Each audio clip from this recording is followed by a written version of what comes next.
guest here today. And we're going to talk about the RN scope of practice and the utilization of Doppler for verification of peripherally inserted central catheters. So we would like to welcome Mr. Gibson. My good friend Leanne with me. She is more of an expert on this subject matter than myself, but I'll certainly start out. And I apologize again for not including this information in our last episode, or our last episode. So the Doppler, just to kind of give you guys a little rundown on the Doppler technology, it's the newer of the two in EKG. EKG's been done for 20, 30 years in Europe and whatnot. This is a brand new, I say brand new, within the last 10 years has developed. And there is lots of strong evidence to support that this is even more accurate than EKG. And with that, I'm just going to let Leanne talk to you about it because she actually worked for the company that produced this at one time. Okay, so the way that this works is it has ECG capability in it. So we're looking at the ECG tracing. And just a quick review on using ECG for determining where the tip is. It's more accurate than chest x-ray. The only thing that's more accurate than this would be a TEE or a CT scan, something that is really way above what we would normally do. As you advance the catheter tip, you get the ECG reading from the catheter, from the wire inside the catheter. So you're actually clamping a sterile clamp to the external part of the wire that's in the catheter and attaching that to the device. So the device would be any kind of ECG machine, but there are some that are specifically marketed for this purpose. And they're labeled for this purpose, cleared by the FDA. That lead becomes your lead 2. You pick up that tracing, and instead of picking up a regular surface tracing, which you would have already done as a your template of what that patient's surface tracing looks like, you're looking at an increased P wave as you get closer and closer and closer to the heart. So you see that P wave, once you get into the SVC, you see the P wave start to get bigger. And as you get closer to the SA node, it gets very tall. When you get just past the SA node, or right at the SA node, you get a little downward deflection on the tracing just before the P wave, and that tells you I'm at the SA node. The SA node is in the upper part of the right atrium. You pull it back just slightly, and you lose that downward deflection, and that tells you you're at the cavoatrial junction. And we know that this is ideal tip termination because the catheters are labeled, PICCs at least, are labeled as SVC catheters. They may perform a little bit better in the proximal right atrium, but they're still labeled at the moment as SVC catheters. So we want them in the SVC. We want them as low as possible in the SVC. We have a lot of research that tells us that the lower the catheter is, the lower the incidence of thrombosis is. And as you climb in the SVC, that rate of thrombosis goes up, up, up. In the proximal SVC, the incidence of thrombophlebitis with that catheter is almost 42%. Whereas it's close to 0 at the cavoatrial junction. So the addition of the Doppler with this just gives you something closer to navigation. We have devices that we use for navigation. One's called a navigator, and all it does is tell you where the tip of the wire in the catheter is just from the outside. It's like a stud finder, basically. So it can't tell you the catheter is in the SVC or it's at the cavoatrial junction or even a specific vessel. It can just tell you here's where the catheter tip is. Doppler is telling you what kind of flow you're getting. So as you go in, you can hear the Doppler, you can see the Doppler tracing. When you get to an obstruction, say you're up against the vessel wall, this device actually gives you a little signal that tells you you're not getting flow there, you're up against the vessel wall, you need to back up and try again. It doesn't tell you specifically where you are. If you start to go up the IJ, which is the most common malposition, it probably happens about 40% of the time while we're putting in a PICC, and it's just one of those things that experienced PICC inserters learn to work around and get it to go down. But if you go that way, you're getting flow that is not going with the wire, it's going against it. So it tells you, big stop sign, you're going against flow. So it just kind of helps you to know as you're going in where you are. When you get to the cavoatrial junction, you not only get that downward deflection on the ECG, and actually, when you're pulling up just a little bit more, you also get that the Doppler is telling you that it's picking up flow going this way and this way, because the IVC and the SVC are flowing into the same point. So it's picking up that mixing of flow, and so it's telling you you're in a very specific point, which is the cable atrial junction. It gives you a blue target.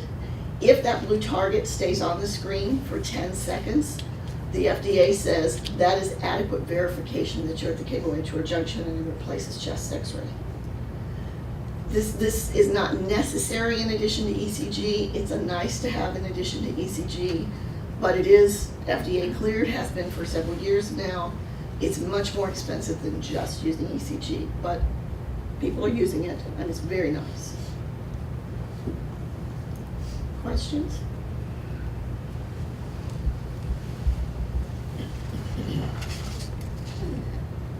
So you wouldn't use Doppler alone, it would be ECG and Doppler? Right.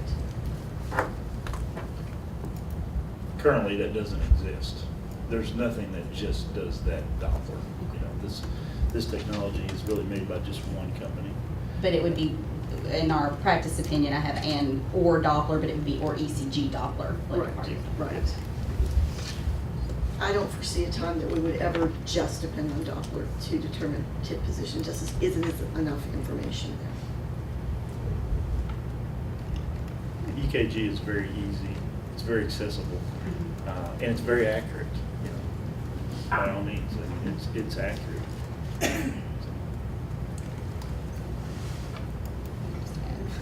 And the additional cost comes from the machine? The machine is part of the cost. That's a more expensive machine than just attaching to an inexpensive ECG machine labeled for this, or a machine that you already have in-house. But the real cost on this is that Doppler technology requires a very specific wire, and the cost of the wire to produce is very high, like over $80. So the end cost on that is $120 and upwards. So we're doubling the cost of putting in a PIC by using that specific technology. For some people, they consider that to be appropriate. You know, that's been cost prohibitive for a lot of facilities. Whereas the ECG doesn't actually add any cost to the procedure.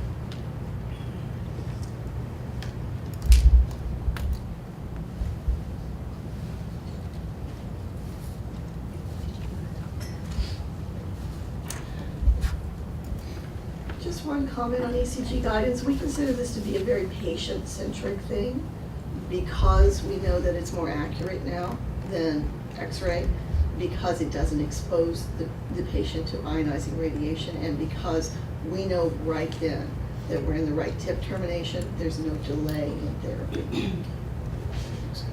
So in October, Yeah, they've accepted EKG. Oh, It's thank you. just- Sorry. Sorry about that. the practice committee did send forward the opinion statement that was revised to include ECG, and it was approved in October. So this would be adding the Doppler technology.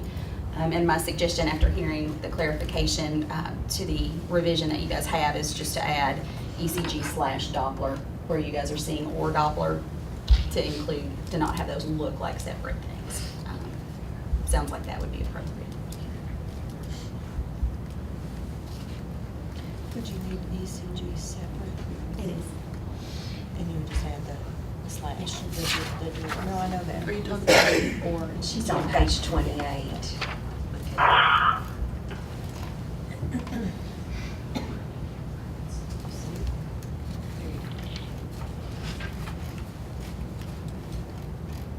So what is the cost, do you know, of the Doppler EKG machine?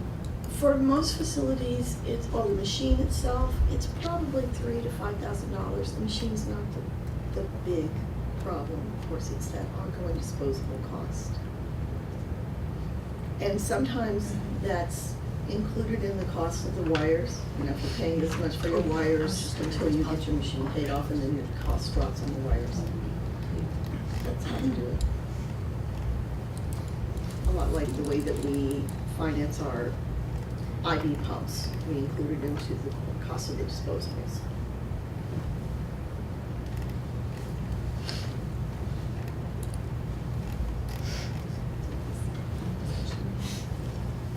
It doesn't sound like it's gonna come up a lot, though.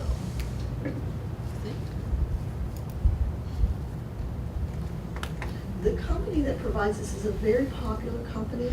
They have been working on this technology for many years. They paid a lot of money to buy out this technology. So they're going after the business very aggressively. It may come up more if they come up with a way to make the wire more affordable in production costs, then we'll see it more. Are there any side effects to this technology, or any possible problems that could affect the patient? The only possible problems with any technology that puts a special wire in the catheter is dependent upon how the wire is manufactured. We have not seen any problems with this technology. There is an ECG technology on the market that has magnets in the end of the wire as part of their tracking device, and they've actually had some patient deaths from device defect. But that happened even before they had ECG attached to it as part of their electromagnetic tracking system.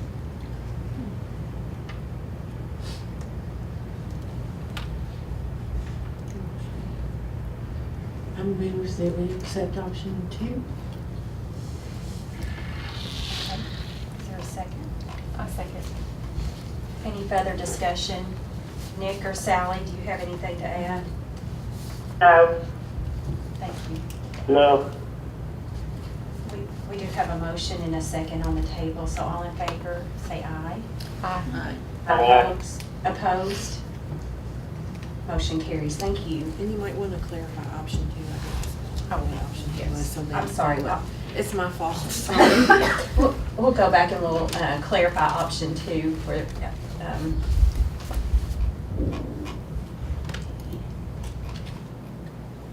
option 2 is recommend draft revisions of advisory opinion statement number 25, peripheral insertion of central and midline intravenous catheters by nurses be approved by the full board with specified additional revisions, which would include the EKG.